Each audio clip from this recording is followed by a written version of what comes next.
새벽을 깨워서 기도하시는 여러분들을 주님의 이름으로 축복합니다. 아직 잠이 좀 덜 깰 수도 있는 시간인데요. 옆에 계신 분들께 이렇게 한번 인사했으면 좋겠습니다. 샬롬 하고 인사해 보겠습니다. 저는 샬롬이라는 인사 중에서 제일 좋아하는 인사 중에 하나입니다. 부활하신 예수님께서 그 다락방에 이렇게 숨어있던 제자들에게 찾아오셔서 했던 제일 처음 인사가 평안이 너희에게 있을지어다. Peace be with you. 이제 히브리어로 하면 샬롬인데요. 죽으신 예수님을 바라보면서 무서워 떨고 있는 그 제자들에게 샬롬했던 그 예수님의 모습이 이 샬롬이 항상 떠올라서 저는 샬롬이란 인사를 좋아합니다. 여러분, 오늘 저는 생수교회의 복음을 가지고 일주일 동안 하는 집회에 대해서 얘기를 들었는데요.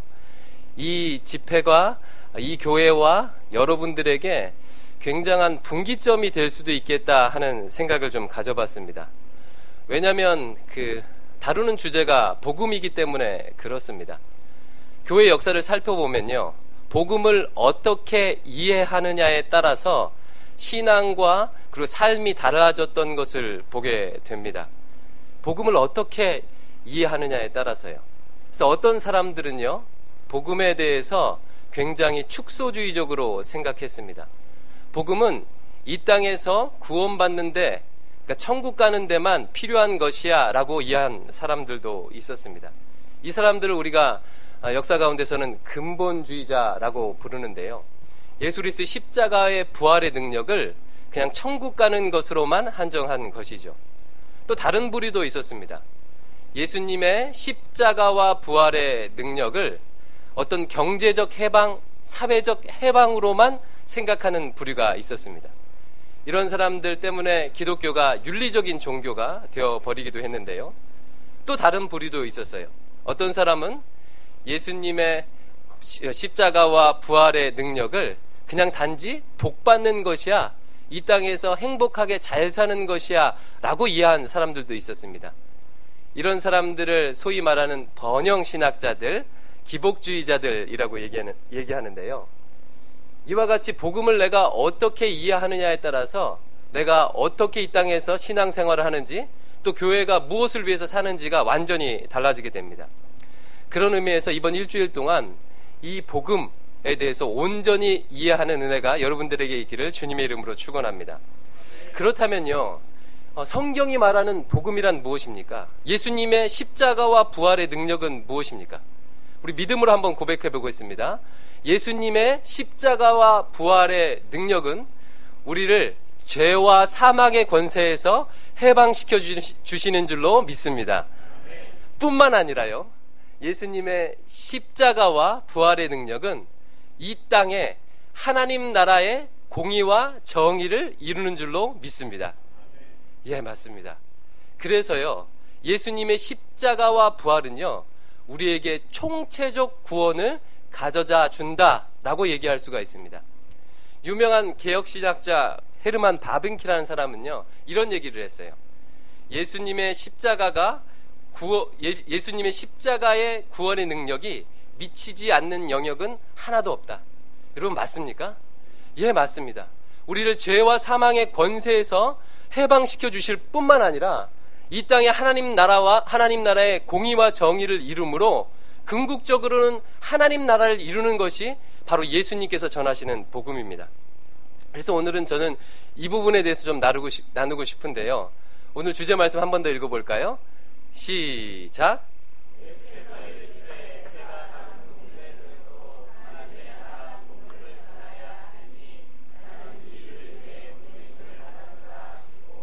예수님께서 전한 복음이 무슨 복음이라고요? 하나님 나라 복음이에요. 하나님 나라.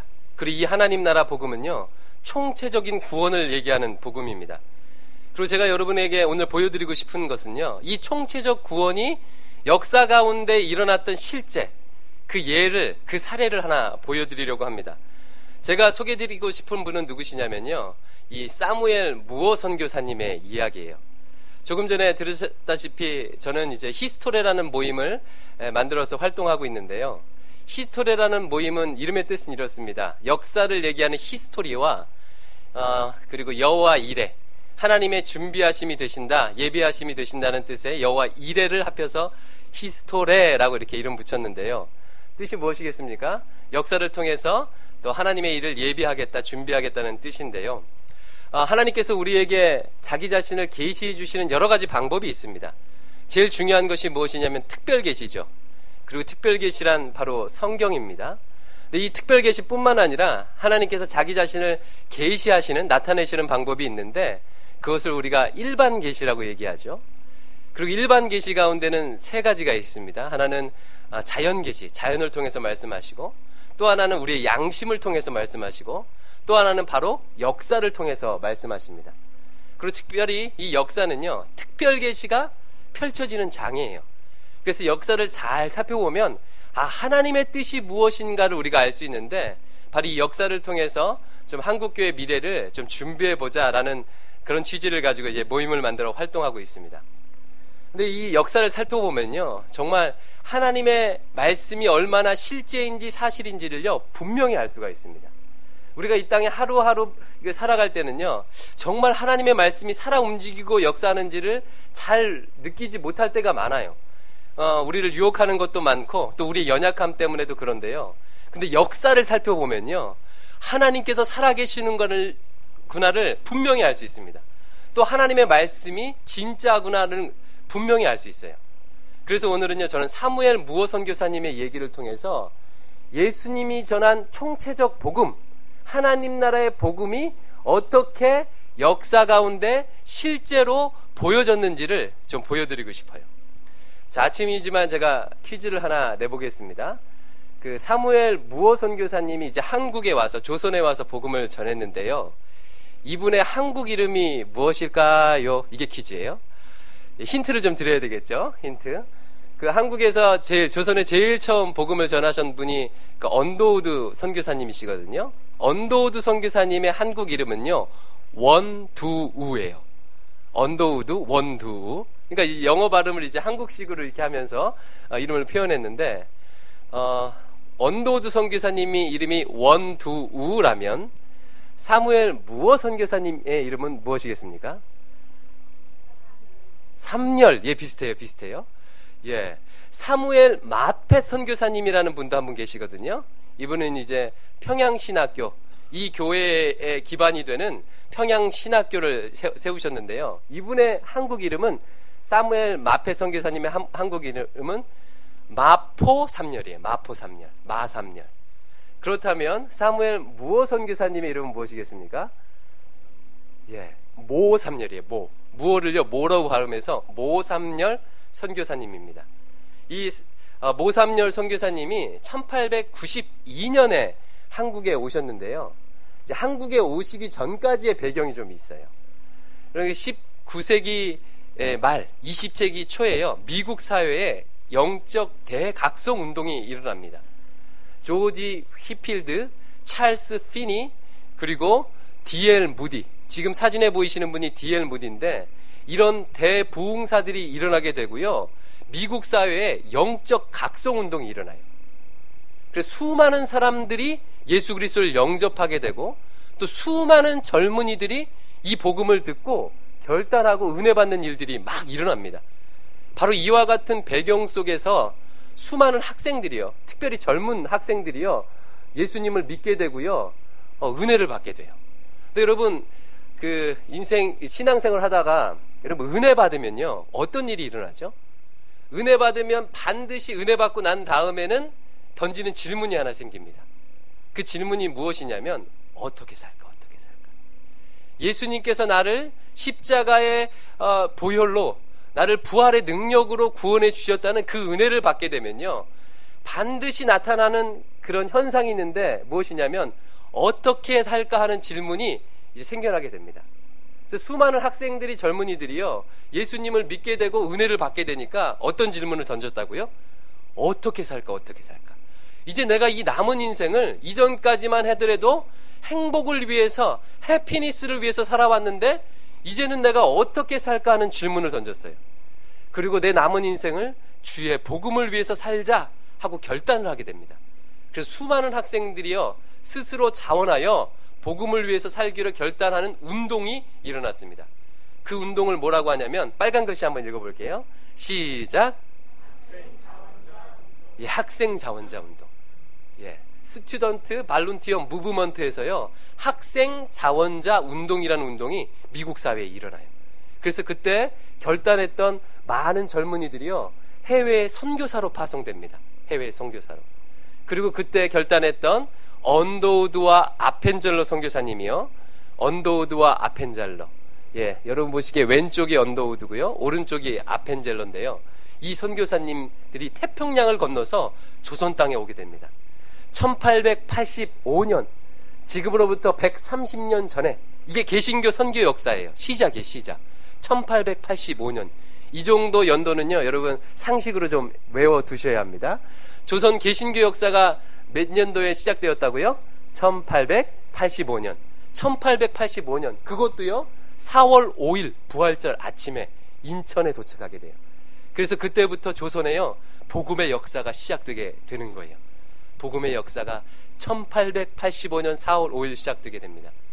이때 오셨던 분들 중에 한 분이 바로 누구시냐면 오늘 살펴볼 사무엘 모삼열 선교사님이십니다. 이 가족들의 모습이죠. 가족들의 모습인데요. 이 모삼열 선교사님은요, 1885년에 언더우드 아펜젤러 선교사님이 오셨는데 이분은 1892년에 왔어요. 1892년에 조선 땅에 와서 선교를 하기 시작합니다. 그때 어디서부터 선교를 하기 시작하냐면요, 예수교 학당이라는 곳에서 가르치기 시작해요. 예수교 학당. 이 예수교 학당은요, 언더우드 선교사님이 세우신 고아원에서 출발했습니다. 언더우드 선교사님이 고아원을 세우셨는데 그 고아원이 나중에 자라서 예수교 학당이라는 학교가 되고요, 이 학교가 자라서 나중에 경신학교가 되고요, 나중에 언더우드 선교사님의 형님이신 언더우드 타자기를 만든 유명한 또 미국의 사업가가요, 기증을 해서요, 연희 전문학교를 세웁니다. 그리고 이 연희 전문학교가 나중에 뭐가 돼요? 세브란스 병원하고 합쳐져서 연희의 연자, 세브란스의 세자가 합쳐져서 무슨 학교가 되죠? 연세대학교가 되는데요. 이 예수교 학당에서 가르치기 시작해요. 뿐만 아니라 곤당골 교회라는 곳에서 이제 목회 활동도 하기 시작하십니다. 이 곤당골 교회가 어디 있었냐면요, 어디 있냐면 지금으로 따지면 저기 그 롯데백화점 있죠. 명동에 있는 롯데백화점 에 있는데 그 명동에 있는 롯데백화점 근처 자리에 이제 둥지를 트고 곤당골 교회가 이제 시작됩니다. 이 곤당골 교회는, 이 곤당골이라는 곳은요, 그 예전에 조선 중기에 그 공주가 이제 사위와 함께 살았던 곳이에요. 그러니까 공주가 사니까 이제 왕이, 딸이 얼마나 이뻐요. 그곳을 아주 아름답게 이렇게 치장을 해놨습니다. 그래서 담을 이쁘게 만들었어요. 그래서 미장동이라고도 해요. 미장동이라도 하는 그런 곳인데요. 여기에다가 이제 교회를 시작해요. 근데 이제 그 예수교 학당도 하고 곤당골 교회도 하는데 그 예수교 학당을 다니는 사람들이 이제 주로 천민이었어요. 그러니까 언더우드 선교사님이 세우신 학교는 고아원을 중심으로 시작하다 보니까요, 주로 어떤 사람들이 오겠어요? 사회에 연약한 사람들, 약자들이 주로 와요. 천민들이 와요. 반면에 이제 그 아펜젤러 선교사님이 그 시작한 학교는 그 정동에 있는 배제 대학교 있죠. 그 자리에 있는 이제 배제 학당이었는데 거기는 조금 그래도 상류층들이 와요. 좀 깬 지식인들이 내가 영어를 배워서 좀 이렇게 이 개화기에 좀 성공해야 봐야 되겠다는 분들이 배제 학당을 갔다면, 이 예수교 학당은요, 그 천민들, 사회에 낮은 사람들이 왔습니다. 근데 당시만 해도 그 반상의 차별이 있었고 양반과 상민의 차별이 있었으니까 그 천민들이 다니면 양반들이 오겠어요, 안 오겠어요? 절대 안 오죠. 올 수가 없습니다. 그러니까 주로 천민들이 다녔는데 그 천민 중에서 이제 자제들이 다니고 있었는데요. 그 중에 봉출이라고 하는 학생이 한 명 있었어요. 봉출이. 이 봉출이가 어느 날 이 사무엘 무어 선교사님한테 모삼년 선교사님이 찾아오는 거예요. 선교사님, 저희 아버지가 죽게 됐어요. 제발 좀 도와주세요. 제발 좀 도와주세요. 이렇게 막 다급하게 와서 부탁을 하는 거예요. 이 선교사님이 어떻게 해요? 자기가 가리키는 학생의 아버지가 지금 죽게 됐다고 하니까 급히 가봤습니다. 근데 이 봉출이라는 학생의 신분이 이 백정이었어요, 백정. 근데 이제 당시 사회 백정이 얼마나 천민입니까? 굉장히 천민이에요. 이 조선시대에는요, 그 반상의 차별이 있어요. 양반도 있고, 그리고 이제 그 상공업을 하시는 분도 있고 농사를 짓는 분도 있는데 그런 분들보다 더 낮은 사람들이 있었어요. 그 사람들이 뭐냐면 천민이라고 불렀습니다. 천민. 근데 그 중에서도 천민 중에서 제일 낮은 사람이 뭐예요? 이 백정이에요. 백정. 그래서 조선시대에 제일 낮은 사람을 소위 칠천반이라고 해요. 그래서 기생이라든가 아니면 갑받지, 그러니까 동물의 가죽을 가지고 이렇게 물건을 만드는 사람들, 그리고 백정들. 근데 이 7천반 중에서도 제일 낮은 사람이 누구예요? 백정입니다. 백정. 백정이 얼마나 낮았냐면요, 이 사람들은 그 상투도 못 틀었어요. 상투를 못 튼다는 게 무슨 뜻이에요? 그러니까 상투를 틀어야 이제 어른 취급을 받는 거예요. 근데 상투를 못 틀었으니까 어른이 아니야. 그러니까 나이가 차도 이 사람들은 애 취급을 받는 사람들이 백정이었습니다. 뿐만 아니라 뭐 가시나 도포 이런 거는 입을 수도 없는 거예요. 지금도 이제 복장을 보시면 아시겠지만 이 배바지를 이렇게 입고요, 위에는 이렇게 벗고요, 거의 노예 같은 그런 느낌 아니겠어요? 이런 분들이 바로 이제 백정이었습니다. 그리고 이제 양반자제가 딱 지나가면 백정들이 어떻게 해요? 같이 옆에서 이렇게 못 지나가요. 양반자제가 지나갈 때까지 어떻게 해요? 한쪽 도로 한켠에 서갖고 이렇게 고개를 숙이고 이렇게 인사를 해야 합니다. 그렇지 않으면 이제 두들겨 맞죠. 이런 일들이 있었죠. 이 이제 그 백정이, 이제 서울에 있는 백정들이 종로의 관자골이라고 하는 곳에서 이제 모여 살았어요. 지금으로 따지면 관운동인데요. 그러니까 양반들이 사는 그 마을 옆에 관자골이라고 하는 곳에 이제 모여 살았습니다. 근데 양반 사는 곳 옆에 왜 백정들이 있었습니까? 신선한 고기를 빨리 그렇게 제공해야 되니까 양반들이 모여 사는 곳 옆에 담을 딱 쳐서, 근데 절대 못 들어가죠. 허락이 없이는. 그렇게 백정들이 막 모여 살았어요. 이제 그곳에 이제 드디어 사무엘 모 삼년 선교사님이요, 급히 가본 거예요. 봤더니요, 봉출이 아버지가 죽게 된 거예요. 그러니까 지금 딱 보기에도 열이 펄펄 끓고요, 이게 조치를 취하지 않으면 죽게 되겠다 싶은 거예요. 근데 이제 모 선교사님이요, 의사가 아니죠. 이제 교육자예요. 이제 목사님이에요. 그러다 보니까 이제 치료할 수가 없어요. 그래서 급히 에비슨이라고 하는 자기 친구 목사님, 의사인 목사님을, 선교사님을요, 초청을 합니다. 어떤 분이냐면요, 바로 이분이신데요, 에비슨. 이 에비슨이 어떤 분이세요? 바로 세브란스 병원을 세우신 분이에요. 세브란스 병원을 세우셨는데, 헤론 선교사님, 이제 알렌 선교사님이 오셔서 광해원을 만들었어요. 그 광해원이 나중에 광해원이란 병원을 만들었거든요. 근데 이 광해원이란 병원이 헤론 선교사님이 오셔서 재중원이라는 병원으로 바뀌어요. 근데 이 헤론 선교사님이 근데 일찍 죽으셔요. 그러니까 그 다음에 오신 분이 바로 이 에비슨 선교사님입니다. 근데 이 에비슨 선교사님이 재중원의 의사로 이렇게 딱 활동하고 있었는데, 이제 사무엘 무호 선교사님이 이분을 바로 이제 부른 거예요. 빨리 좀 와서 고쳐달라고. 근데 에비슨 선교사님의 그 당시의 사회적 위치, 조선에서의 위치가 어느 정도였냐면요, 왕의 어이였습니다. 어이. 그러니까 의술이 굉장히 뛰어났대요. 그랬고 고종황제를 친히, 고종황제의 몸을 만지면서 치료할 수 있는 그런 특별한 분이었어요. 그러니까 에비슨 선교사님이 어디를 딱 지나가려고 하면요, 가마를 타고 지나가는데, 여러분 그 사극에서 많이 보셨잖아요. 물러거라, 물러거라, 이제 이러면서 가시는 분이에요. 그리고 왕의 옥체를 만지니까 이거는 뭐 말할 수 없는 그런 위치죠. 근데 그 에비슨 선교사님이 지금 어디에 가고 있어요? 백정마을에 가고 있는 거예요. 백정마을에 가마를 타고 백정마을에 물러거라, 난리가 난 거죠. 난리. 그 동네에 난리가 났어요. 근데 이 에비슨 선교사님이 이 봉출이 아버지 집에 딱 가더니 이 봉출이 아버지의 머리를 이렇게 손으로 딱 만져보고요, 치료하기 시작하는 거예요. 막 난리가 난 거죠. 왕의 몸을 만지던 그 손을 가지고 지금 백정의 몸을 만지면서 치료하고 있는 거예요. 아주 막 난리가 났습니다. 난리가 났어요. 그래서 이 에비스 선교사님의 도움으로 말미암아 이 봉출이 아버지가 병에 나았게 됐어요. 근데 그때 당시 어떤 병이었는지는 잘 알려지지가 않았어요. 뭐 열병, 장티푸스였을 것이다, 뭐 여러 가지 추측이 있는데 그 병은 잘 몰라요. 어쨌든 죽기 직전에 갔던 그 봉출이 아버지, 나중에 이름이 박성춘이 되는데요. 박성춘. 이 사람을 이제 고쳐준 거예요. 그러니까 박성춘 입장에서 뭐 감개무량한 거죠. 왕의 어이가 옥체를 만지는 손으로 나를 만져주고 다 고쳐준 거예요. 얼마나 고마워요. 야, 치료비는 얼마나 받을까 이제 걱정도 되고 막 그러는데, 에비스 선교사님에게 저희가 돈이 없는데 무엇으로 이 은혜를 보답할까요? 그랬더니 에비스 선교사님이 뭐라 그래요? 돈 줄 필요가 없습니다. 돈 줄 필요가 없어요. 대신에 지금 아까 사무엘 모호 선교사님이 저를 불렀는데 이 사무엘 모호 선교사님의 교회 곤단골 교회를 출석하십시오 라고 요청한 거예요. 그러니까 박성춘 씨 입장에서는 어때요? 이게 너무 감사하잖아요. 그러니까 교회를 안 나갈 수가 없는 거예요. 안 나갈 수가 없어요. 뭐 돈도 안 받고요. 또 왕의 옥체를 만지던 손으로 고쳐주셨으니까요. 그때부터 이제 곤단골 교회를 출석합니다. 근데 이제 곤단골 교회를 그 박성춘이 출석하는데 믿음이 있습니까? 없습니까? 없어요. 그냥 의리로 출석하는 거예요. 병원비 갚는 심정으로 교회를 지금 이제 다니기 시작하는 겁니다. 근데 문제가 생겼어요. 당시 그 곤단골 교회는 양반들이 좀 다녔습니다. 그러니까 예수교 학당은 천민들이 이제 다니는 학교였는데 반면에 곤단골 교회는요 좀 개화파 지식인들 이런 양반들이 그 교회를 출석하고 있었어요.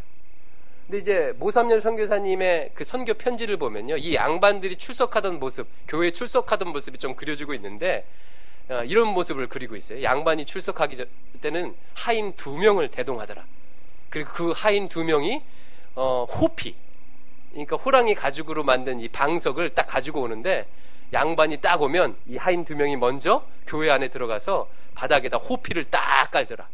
그러면 양반이요 이렇게 팔자걸음을 하고 에헴 하고 그 교회에 들어가서 그 호피의 자리에 딱 앉으면 하인은 밖에서 대기하더라.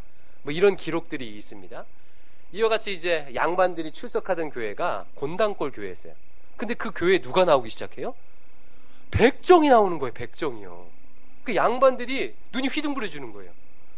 아니 다 갓 쓰고 도포 입고 에헴 하면서 호피를 딱 깔고 앉아서 예배를 드리다가 어느 순간에 냄새나는 백정이 거기에서 앉아있으니까 예배 분위기가 아주 뒤숭생숭하는 거예요. 이게. 이 양반들이 어떻게 하겠어요? 그 사무엘 모호 선교사님, 모사님 선교사님한테 찾아가서 아니 선교사님 조선에 법도가 있거늘 이게 도대체 무슨 일입니까? 어떻게 백정하고 이것도 상놈도 아니고 천민 중에 천민인 백정하고 같이를 예배를 드리고 수 있습니까? 이럴 수 없습니다 라고 얘기했어요. 사무엘 모호 선교사님, 모삼년 선교사님이 어떻게 했을까요? 예, 알겠습니다. 그렇게 하겠습니다. 그렇게 하지 않으셨겠죠. 여러분, 하나님 앞에서는 모두가 평등합니다. 이 예배 드리는 이 자리는 하나님 앞에 나오는 그 자리입니다. 모두가 평등합니다. 저는 그렇게 할 수 없습니다 라고 얘기했어요. 그러니까 이제 백정들이 막 뿔이 난 거예요. 근데 처음에는요 아주 예의 바르게 양반처럼 얘기했어요. 근데 나중에 얘기를 안 들으니까 막 화가 난 거예요. 근데 이 모삼년 선교사님도요 한 성격 했대요. 고집이 아주 셌다고 합니다. 뿐만 아니라 선교사님들 중에서도요 한국말을 굉장히 잘했대요. 제일 잘하는 분 중에 속했대요. 그러니까 절대 굽히질 않는 거예요. 하나님의 형상으로 지음받은 사람들은 모두 하나님 앞에서 평등합니다. 백인이든 흑인이든 황인이든 그리고 돈이 있든 없든 그 병자든 아니든 장애인이든 아니든 모두 하나님 앞에서 평등합니다. 절대 그럴 수 없습니다. 이 양반들이 선교사님의 고집을 꺾을 수가 없는 거예요. 그래서 타협안을 제시해요. 그렇다면 선교사님 좋습니다. 같이 한 장소에서 예배드리는 건 괜찮은데 병풍을 좀 치고 예배드립시다. 저 사람을 이렇게 병풍을 쳐서 얼굴만 보지 않게 좀 해주세요. 어차피 설교는 듣지 않겠어요? 선교사님이 허락했을까요? 안 했을까요? 허락하지 않으신 거예요. 양반들 아주 뿔이 났어요. 설득하기도 하고 타협안을 제시하기도 하고 했는데 안 듣는 거예요. 그래갖고 너무 화가 나갖고 이 양반들이요 따로 나가서 예배를 드리기 시작해요. 그 근처에 홍문수골이라는 곳, 지금으로 따지면 광교 있죠. 광교 근처에다가 예배당을 또 이제 하나 마련해 놓고 따로 예배들을 드리기 시작합니다. 어느 날 아침이었어요. 이 박성춘이요 그날도 예배 드리러 교회 왔어요. 교회 왔더니 사람이 있어요 없어요? 아무도 없는 거예요. 자기 혼자 앉아서 예배 드리는 거예요. 분위기를 딱 직감한 거죠. 그 양반들이 다 교회를 떠나간 거예요. 그리고 누가 와서 거기서 예배를 지금 집전하고 있어요? 모삼년 설교사님이 양반들은 없고 자기 혼자 앉아놓고 예배를 집전하는 거예요. 그날 아침에 이 박성춘이 충격을 받게 됩니다. 이전까지만 해도 교회에 의리 때문에 나왔어요. 자기를 병 고쳐준 의리 때문에 교회를 나왔는데 그리고 그동안 어떤 마음을 가졌어요? 아이고 모삼년 선교사님이 그냥 양반들의 얘기를 들어서 나를 오지 말라 그러면 좋을걸. 자기는 한글도 모르고 얼마나 불편해요. 박성춘 입장에서는 그게 좋겠습니까? 양반 눈치 보면서 거기에 앉아있는 것이요 막 가시방석에 앉아있는 것 같지 않겠어요? 너무 힘들고 어려웠던 거예요. 모삼년 선교사님이 양반만 들어서 오지 말라고 했으면 좋겠다는 그런 마음이 자기도 굴뚝 같은 거예요. 그런데 계속해서 고집 피우시면서 자기가 예배 드릴 수 있도록 했는데 어느 날 아침에 왔더니요 양반을 하나 없고 자기가 앉아서 지금 예배 드리는 거예요. 이제까지 평생을 살아오면서 자기는 한 번도 이런 대접을 받지 못했는데 선교사님이 오셔서요 자기를 이렇게 대우해 주는 거예요. 그날 아침에 충격을 받습니다. 그리고 어떻게 생각해요? 야, 저가 믿는 예수님이 도대체 무엇이길래, 누구길래, 저가 믿는 예수님이 누구시길래 그 권세 있는 그 양반들은 따르지 않고 양반들을 높여 세우지 않고 나 같은 천민인 이 백정을 이렇게 존귀히 여기주는가? 저 예수님을 내가 한번 믿어봐야 되겠다. 그날 아침에 충격을 받고요 이제 예수님에 대해서 관심을 갖기 시작했어요. 그래서 예수님에 대해서 보니까 복음이 뭐라고 얘기하고 있습니까? 아, 그렇구나. 그 나를 고쳐준 에비슨 선교사님이, 그 모사년 설교사님이 태평양을 건너서 이곳에 온 것은 바로 예수님 때문이구나.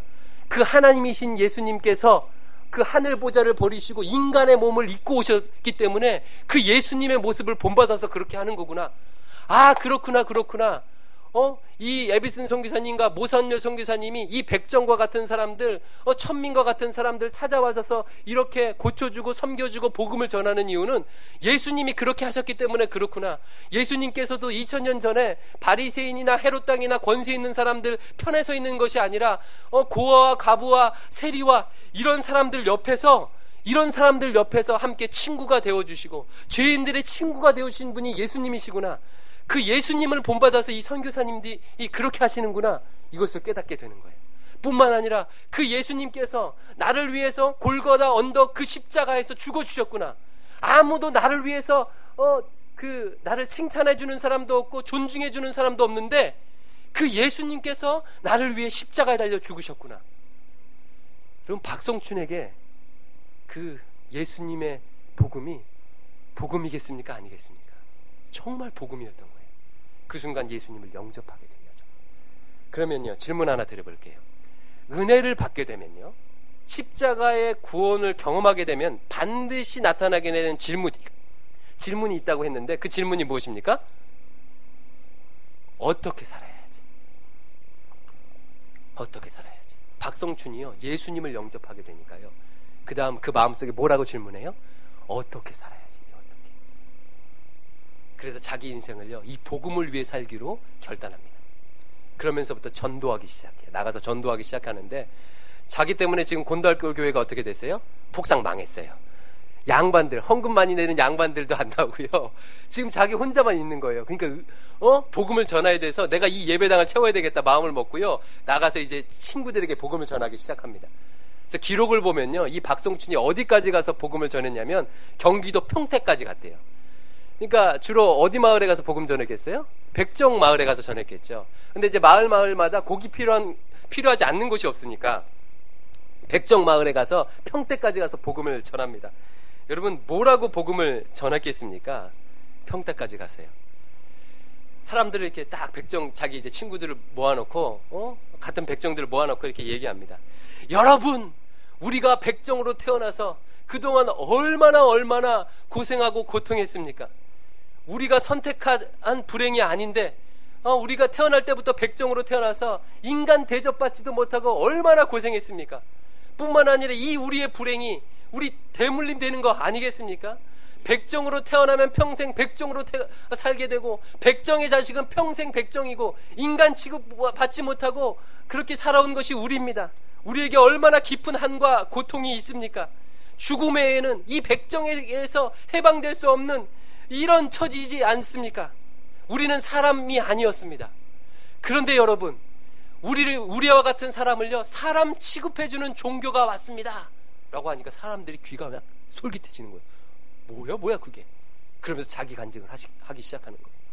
에비슨 선교사님, 왕의 옥체를 만지던 선교사님이 와서 내 몸을 만져서 죽게 되었는데 구원해주고, 또 교회를 갔는데 양반들이 반대함에도 불구하고 같이 함께 예배드리게 하고, 그리고 양반들이 나감에도 불구하고 그렇게 예배드리게 해줬다는 그 얘기를 듣고 사람들이요 막 마음이 통하기 시작하는 거죠. 어떤 일이 일어났겠어요? 수많은 사람들이 이제 곤단골 교회에 모여들기 시작해요. 곤단골 교회 막 모여들어요. 백정뿐만 아니라 당시 천민이었던 기생들, 갑바지들, 이런 사람들이요 막 모여들기 시작합니다. 근데 이제 홍문숫골 교회하고요, 양반들이 세운 교회하고 이 곤단골 교회하고요 거리가 가까웠어요. 그러니까 아침에 진풍경이 펼쳐지는 거죠. 한쪽에는요 그 백정이나 기생과 이 천민들이 이제 예배드리러 이렇게 막 가요. 근데 한쪽에는요 에헴 하고요 양반들이 하인을 대동해서 이제 홍문순골 교회로 갑니다. 그러면서 그 양반들이 뭐라고 그래요? 저런 첩장교회. 첩장교회가 무슨 뜻이에요? 기생과 첩들과 이 백정들이 다니는 교회라고 하면서 막 손가락질해요. 그런 모습이 이제 주일날 아침에 막 벌어지는 거예요. 근데 어떻습니까? 이 곤단골 교회하고 홍문순골 교회하고 예수님 보시기에는 어떤 교회가 진짜 교회예요? 곤단골 교회죠. 곤단골 교회죠. 이렇게 해서 박성춘이 막 복음을 막 전하기 시작합니다. 근데 뿐만 아니라요, 복음을 접하기 시작하니까요 인간에 대한 이해, 사회에 대한 이해가 달라지게 되는 거예요. 아, 그렇구나. 모든 사람은 하나님 앞에서 평등하구나. 하나님께서 모든 사람을 하나님 형상으로 지어서 다 평등하구나. 이것을 깨닫고요 뭘 하기 시작하냐면요, 백정들을 해방하는, 백정들의 인권을 증진시키는 운동을 하게 돼요. 여러분 상상이 가십니까? 지금 2015년도 지금에도요 사회 불의가 있을 때, 부정의가 있을 때 어떤 사람이 일어나서 불의를 기뻐하지 않는다는 이 사랑의 복음을 실천하기 위해서 나선다는 건 쉬운 일이 아니에요. 그런데 100년 전에요, 100년 전에 그것도 백정의 신분을 철폐하고자, 반상의 차별을 철폐하고자 운동에 뛰어든다는 건요 쉬운 일이 아닙니다. 그런데 이게 어떻게 가능했어요? 예수 그리스도의 십자가의 부활의 능력을 경험하게 되니까 자신감이 생긴 거예요. 복음을 듣게 되니까요. 그래서 한국 정부에 청원서를 막 제출해요. 막 제출하면 선교사님의 도움을 받아서 또 한글을 공부하고 깨쳐서요 청원서를 막 제출해요. 그래서 뭐라고 이제 요청하냐면, 우리도 호적하게 해주십시오. 가쓰게 해주십시오. 도포 입게 해주십시오. 지금 따지면 굉장히 우습죠. 요청하는 것들이요. 그리고 민족에, 그러니까 주민등록증에 지금으로 따지면 이름 좀 올리게 해주십시오. 막 그랬어요. 근데 이미 당시 조선은요 1894년에요 그 갑욕 경장이 일어납니다. 그 개화파였던 김홍집이요 이제 이렇게 정변을 일으키잖아요. 그래서 개화파 내각이 세워지게 돼요. 그래서 그 법령을 하나 선포하는데, 그 신분 철폐에 대한 법령은 이미 1894년에 갑오경장을 통해서요 법령은 선포됐어요. 하지만 다시 개화파가 쫓겨나게 되고 보수 정권이 그렇게 이제 잡게 되니까요 이 법령이 선포되긴 선포됐는데 실제 시행은 안 된 거예요. 그러니까 내부 규정이 없는 거예요. 근데 이때 마침, 그러니까 박성춘이 탄원서를 제출할 때 마침 그때 내무부 장관, 지금으로 따지면 내무부 장관 같은 사람이 누구였냐면요 이 육일준이었어요. 이 육일준은요 동생이 유성준이라는 기독교 장로였습니다. 그러니까 육일준이요 기독교에 대해서 굉장히 호의적이었고, 그리고 서유 검문록을 썼죠. 그러니까 개화파였어요. 그러다 보니까 이것에 대해서 굉장히 긍정적으로 생각했습니다. 그래서 고종 황제에 가고요 설득을 하기 시작해요. 예전에 벌써 이미 법령이 선포됐는데 지금 실행되지 못하고 있습니다. 우리 내부 규정을 세워서 이 법령이 실행될 수 있도록 합시다. 그래서 결국은 어떻게 됐냐면요 칙령이 이제 공포됩니다. 그래서 백정들도 어떻게 하게 됐어요? 호적도 하게 되고 주민등록증도 만들게 되고 가쓰고 그 다음에 도포도 있게 됐어요. 이것이 선포되는 날요 그 서울 장안이 난리가 났습니다. 난리가 났어요. 전국에 있던 그 서울 근교에 있던요 백정들이요 다 이 서울 종로바닥에 다 모였어요. 이 동대문과 서대문이 이렇게 큰 대로가 있잖아요. 동대문과 서대문이 큰 대로잖아요. 그 대로에 나와갖고요 백정들이 가쓰고 도포 입고 다 나와갖고 하루 종일요 동대문에서 서대문을요 왔다 갔다 걸어가는 거예요. 이러면서 막 이러면서 난리가 났습니다. 난리가 났어요. 그래서 마르다 허틀리라는 이 한 여선교사님이요 이 장면을요 한국 개신교 역사 선교 역사라는 책에서 기록되고 있는데 이렇게 기록하고 있습니다. 세계를 뒤집어 놓는 사건이라고 제목을 딱 붙이고 나면서요 링컨 대통령의 노예 해방 선언을 얻은 미국 흑인들의 기쁨은 한국 백정들의 기쁨보다 결코 더 크지 않았다. 백정들이 난리가 났어요. 그래서 이 박성춘은요 저녁에 잘 때요 이 갓도 안 벗고 도포도 안 벗고 잤대요. 갓 쓰고 도포 입고 잤대요. 이게 너무 좋았어요. 너무 좋았어요. 예, 여러분 복음이 들어가게 되니까요 예수 그리스도를 영접할 뿐만 아니라 이 땅에 있는 사회의 불의, 하나님의 공의에 어긋난 불의를 변화시키는 일들이요 총체적 구원의 일들이 일어나게 되는 거예요. 여기에 그치지 않아요. 당시에 이모군란이 일어났거든요. 그러니까 임금이 고종 황제가요 이제 도망간 거예요. 도망가는 일이 일어났어요. 정변이 일어나서 도망가는 일이 일어났어요. 그러니까 독립협회 사람들이요 관민 공동회를 개최합니다. 독립협회 아시죠? 서재필, 윤치호 이런 분들이 이제 서구적 시민운동 단체 같은 독립운동 협회를 딱 만들었는데 그 독립협회에서 관민 공동회라는 것을 이제 개최했어요. 그래서 이 이모군란 사태에 대해서요 사람들의 의견을 듣고 막 성토하는 거죠. 이러면 되겠습니까 하고 사람들의 마음을 모으는 일을 딱 펼쳤는데 그때 연사들을 이렇게 모집하는데 정부 연사, 뭐 시민단체 대표 연사, 그리고 일반 그 백성 중에서 대표를 뽑는데 그 대표 중에 누가 뽑혔겠어요? 박성춘이 뽑힙니다. 그리고 이 관민공동회를 열었던 기록이 딱 있는데요. 그 기록 중에서 연설한 사람이 여러 사람이 있거든요. 근데 그 연설문 중에서 누구 연설문만 지금까지 딱 기록되어 있냐면요. 이 박성춘의 연설문만 기록되어 있어요. 왜? 박성춘의 연설문이 너무너무 감동적이었기 때문에. 다른 사람들은 누가 맨날 며칠에 연설했다만 딱 기록하고 있는데 이 박성춘 연설은요. 처음부터 끝까지 다 기록하고 있어요. 그 연설의 내용이 이와 같습니다. 이 박성춘이 딱 나와서요. 이렇게 연설해요. 당시에 이렇게 천막을 쳐놓고 큰 기둥이 가운데 있고요. 천막에 이 큰 기둥을 중심으로 이렇게 펼쳐져 있으면 작은 기둥들이 이렇게 주변에 있는 거예요.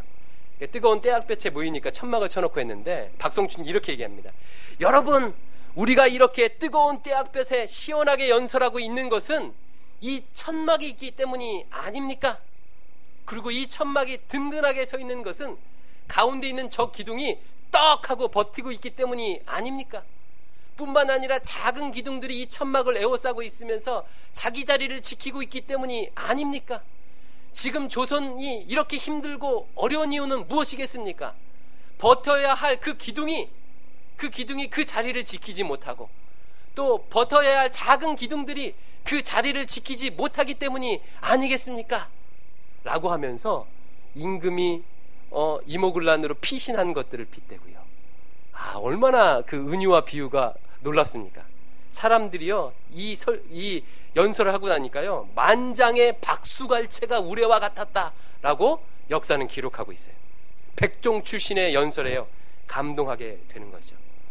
나중에요 곤단골 교회와 양반들이 만든 교회 홍문순골 교회는 같이 합치게 됩니다. 합치게 돼요. 그리고 나서 이제 홍문순골 교회가 불이 탔거든요. 합치게 되는데 이제 새롭게 교회가 시작되는데 그 교회가 무슨 교회냐면요. 이게 이제 관민공동회 연설하는 장면이고요.